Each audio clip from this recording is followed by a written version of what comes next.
My friends, I wanted to jump on real quick and talk about something just real quick. It just hit my mind from a post I saw in a Facebook group about licensing music, and some of you, probably most of you, are a part of that group. There was a post from someone, I don't want to mention the name, but you'll see it, about, you know, bitching about royalties and back end, but everyone needs to demand upfront fees that you're worth more or you're not going to accept the agreement. Basically, when I say upfront consideration fees for your music, is what they're talking about. And yes, as there are some libraries that will say, hey, for exclusive, we'll give you $150, $200 a track, and they're very selective on which tracks they take, or they may take the whole album.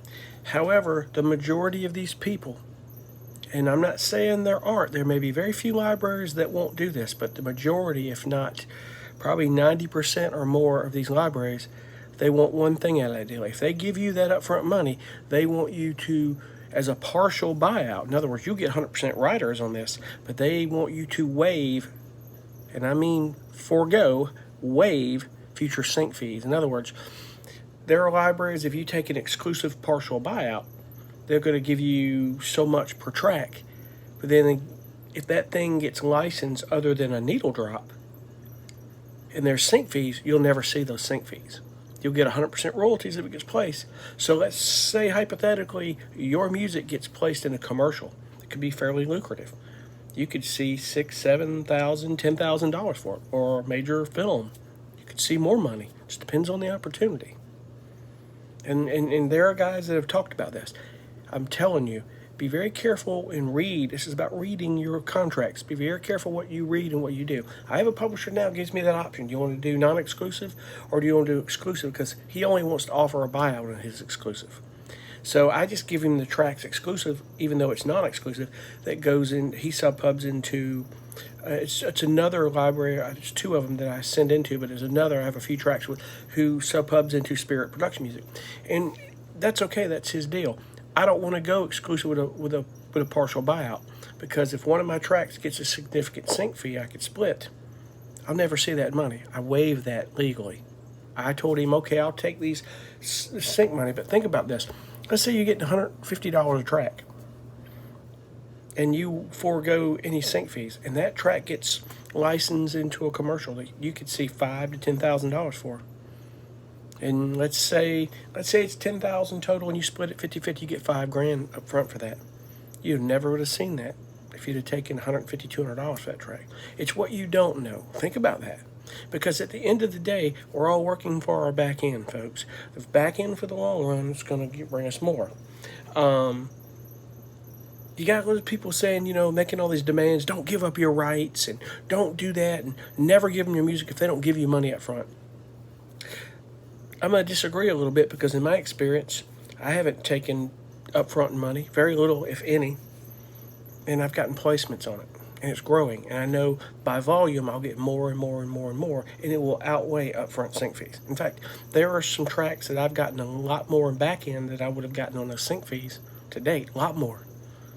That, I would have gotten the writers, but those sync fees, let's say that track, if I'd have waived it, got into, like I said, a commercial or a movie.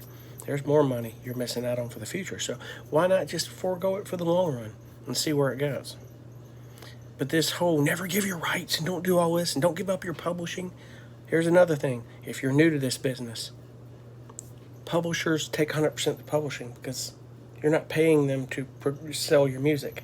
They're doing a lot of work, and that publishing is what they're working for, and you're working for the writers. It's a 200% thing. You get 100% writers, they get 100% publishing. Now, granted, there are some publishers that will take just 50% publishing, and that's pretty cool. You get 50% of the publishing in that, so you get 150%. I think it's very cool that some will do that. But for them to do that, they need an incentive to work for that. They need it. Now, granted, they give you money up front for those tracks. They're going to work hard for them if they believe in them, but they're also going to be very selective. But some people don't seem to understand this business, talk about giving up your rights and all that. What they mean on giving up rights is you're just giving them legal, and I've mentioned this before, you're giving them legal rights to administer your music without them having to contact you every time on that deal. So don't get confused with all the copyright stuff, because it is your music, but it's a partnership, and you're giving them rights legally to without having to contact you, just to put that music wherever they can. And you have to kind of understand that if there's something, well, I don't want my music in here or there. Well, that's a personal thing you're going to have to understand, because if it ends up there, you gave them legal right to do that. But it's okay. Don't worry about it. 9/10, 100% of the people in this world will never know your music is in a certain show or something unless you say something. So if you're like against it being in some political ad or against it being in some alcohol ad or anything else, only you know. So that's totally up to you what you want to do. But don't get hung up on all these things, guys. Just understand what I said about my topic being on the sync fees. There's a choice you're going to have to make. It's not they're just going to give you money. Now, I'm not saying there aren't publishers. Let me clear this up in case someone wants to argue. There are publishers out there, I'm sure, that might give you money and ask you and give you your future sync fee split of 50%. There's not many of them, though. Those publishers are extremely picky, and they may have big pockets, or they may be very selective what they take in. And I'm just going based on people that tell me that work with publishers of certain types of what their criteria is. So I just wanted to cover that real quick. Keep those things in mind. It's all about reading that contract. Please know that.